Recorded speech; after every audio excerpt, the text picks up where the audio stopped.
What's going on, guys? We are back with another episode of the Cincinnati Bengals franchise here on Madden 19. This time, the Miami Dolphins are coming into town. Everyone knows that is my favorite IRL NFL team. But here, we are going to destroy them, I hope. We'll see what happens. It's Ryan Tannehill, it's Andy Dalton, it's two of the more underwhelming quarterbacks in the NFL. But we have A.J. Green. What do they have? They have Kenny Stills, they have Danny Amendola, and they have Ryan Tannehill still getting sacked by their hard O-line as Carl Lawson gets through there. There's a nice throw to Amendola on 3rd and 18, but it's a little too late. And now a 3rd and 11 for the Bengals on their first possession. It's going to be A.J. Green across the middle with the catch, keeping the drive alive. 2nd and 8 for the Bengals, and there is Tyler Kroft. He is going to end up with a first down here, and now 3rd and 4. And there's a nice throw to John Ross. Bengals offense is moving the ball, and Andy Dalton's hurt, as Jeff Driscoll has been in the game here for the better part of this drive. Andy Dalton was hurt on, I think, the second play of this ball game. So here's Jeff Driscoll trying to dive into the end zone, and it will be fumbled. Picked up by Rashad Jones, so the Dolphins take over. We still got Tannehill out there, and he is throwing to Danny Amendola for a huge catch. Now 3rd and 4 for the Dolphins. There's a nice little throw to Kenyon Drake, and he is going to be injured on the play, but he does pick up the first down. Tannehill looking. He's going to find Mike Gesicki, and he is inside the 5-yard line. A 3rd and goal for the Dolphins, and Tannehill over to Mike Gesicki for the first score of the game. Dolphins will go on top 7-0. Jeff Driscoll coming back out, and he is going to get dropped by Raekwon McMillan coming in on the blitz. A 3rd and 16. And there is Cameron Wake coming off the edge for a sack. Punting, 4th and 24. Touching his own end zone is the punter there. And that is going to go inside the 5-yard line as Amendola lets it go. And it is down inside the 5. Great punt there. A 3rd and 10. And Frank Gore going to get a little bit of yardage here for the Dolphins to be able to have some kind of room to punt, but still punting deep into his own end zone.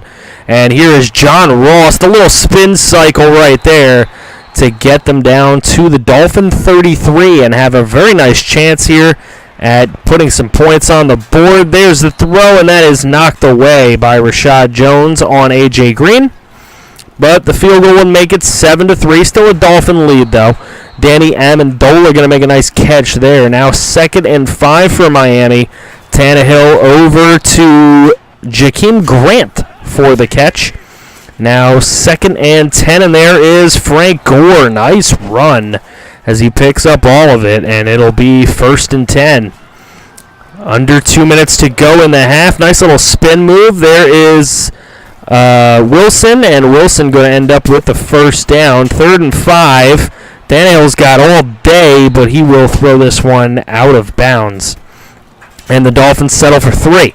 It is 10-3, and there's A.J. Green on the catch from Jeff Driscoll. Andy Dalton would not return to this ball game. And now Driscoll going to throw this one. He's got Kroft wide open, and that will be to the Dolphin 20. 2nd and 10 now. Here's Driscoll. He's looking. He's going to throw this one. That one's going to be cut off and intercepted by Rashad Jones. He already has a fumble recovery, and there is an interception. Rashad Jones having a huge game. Score's pretty close, but 2 takeaways for the Dolphins, making it a lead for Miami going into the half. Atlanta visiting the Steelers, and they are up 14-3 close to the half there. Matt Ryan with the touchdown. Roethlisberger with a pick in that game. Moving over to the Buffalo Bills. They are taking on the Tennessee Titans at home, and Josh Allen playing pretty well. It's a 13-3 lead for Buffalo in this one. We move stay with the East Coast, and the Browns at home against the Ravens, but they are getting destroyed by Lamar Jackson. The Browns are 3-1. We're hoping that they can lose this game, make this division a little bit closer. So now, coming into the second half, Driscoll going to get sacked on a 3rd and 16 by Minkah Fitzpatrick, and the Bengals have to punt.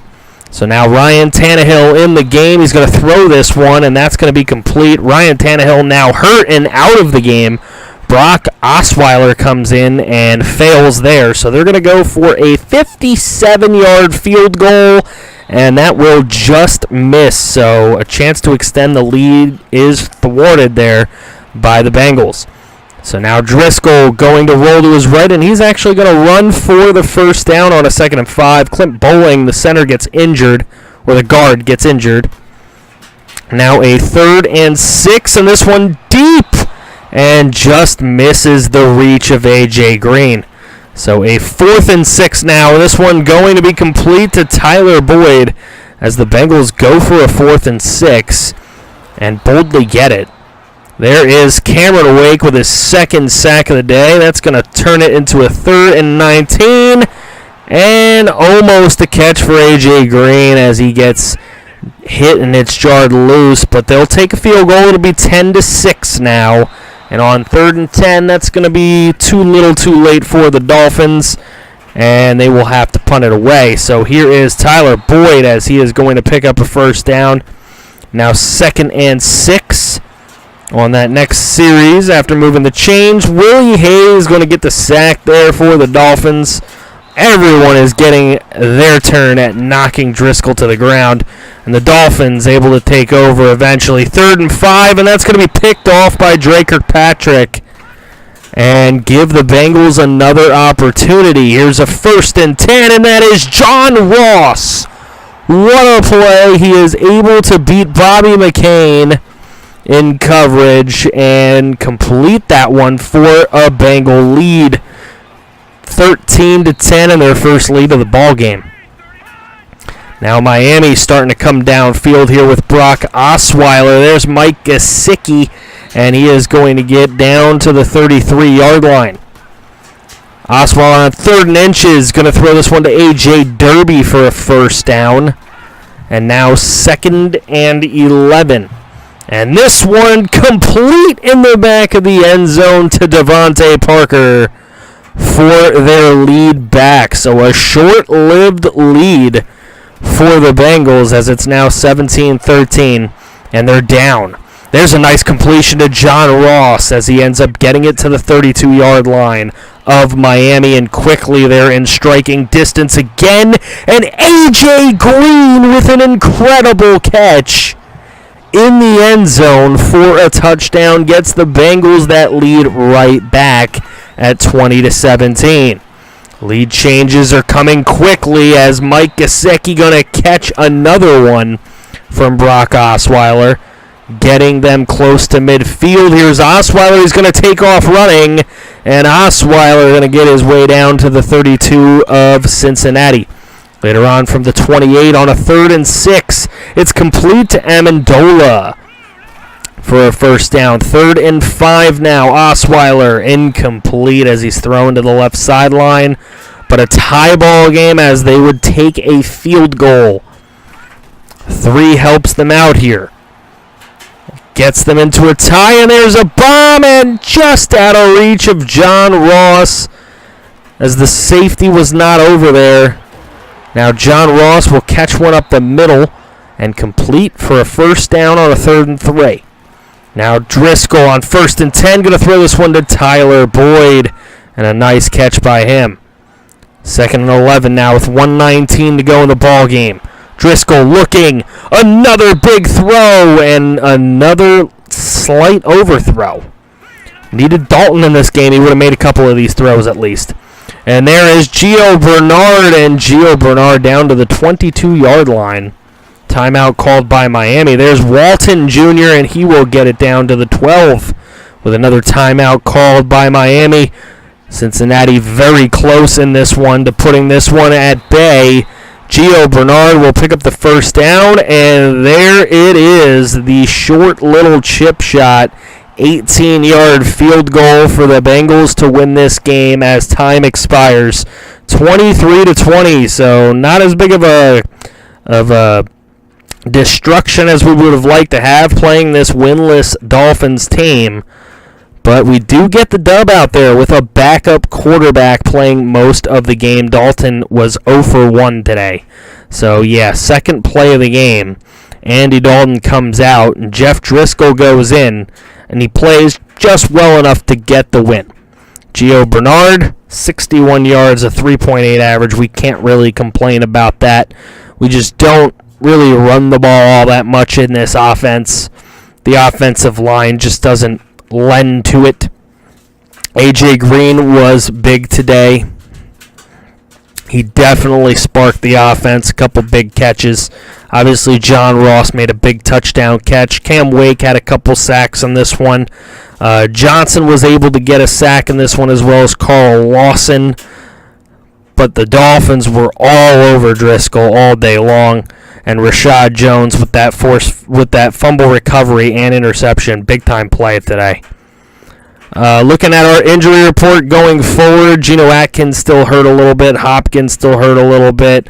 Bowling's going to be hurt for a while. And Joe Mixon, of course, going to be hurt for a while. So, big injury report for us. Now, one thing we are going to do following, obviously, seeing what has happened, we are going to sign Quentin Flowers off the practice squad. And we are going to move Logan Woodside to the practice squad, just in case we might want to, try him out. Tannehill not hurt any further, but Kenyon Drake is. And we are going to go ahead start the backups in both of these injury situations. We do not want to risk further injury to our big-time players. We'll be playing the Steelers next week, and they are 0-5. That is just crazy. Let's take a look at how our team is performing through pretty much the first quarter of the season. Andy Dalton's over 1,000 yards, missing a full game, mind you, just about a full game. He played one play in that game, or two plays, that is. Missing just about a full game. He's 66% and 8 touchdowns, 1 pick. That's not bad for Andy Dalton. Giovanni Bernard only has 108 yards this season. Joe Mixon has 82 yards this season. So our running game is pretty abysmal. Checking out our receiving game, we have John Ross leading the way with 398 and 5 touchdowns. AJ Green, 367 and 2 scores. Tyler Kroft with 346 and 3 scores. And then there's Tyler Boyd with 245. Auden Tate has a couple catches. And we've tried to get some of the running backs some catches, but all the screens have gone for negative yardage. This offensive line just isn't good enough to protect on these screens. Tackle leaders, obviously Burfict's up there.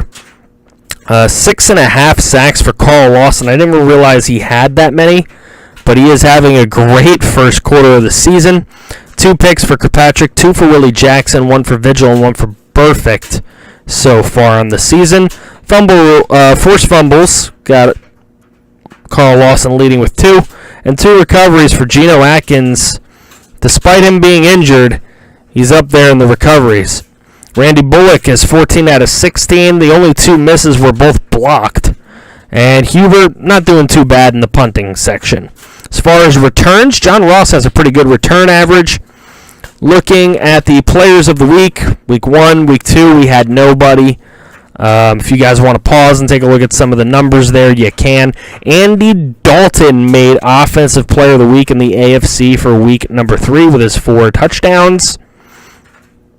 And he was 14 of 20. We had nobody in week 4. You can see that. And nobody in week 5. So that's how it's looking. Again, next week we will play the Steelers. They are winless, which is really weird. Let me know how you think that game's going to go. What are you thinking of the series so far?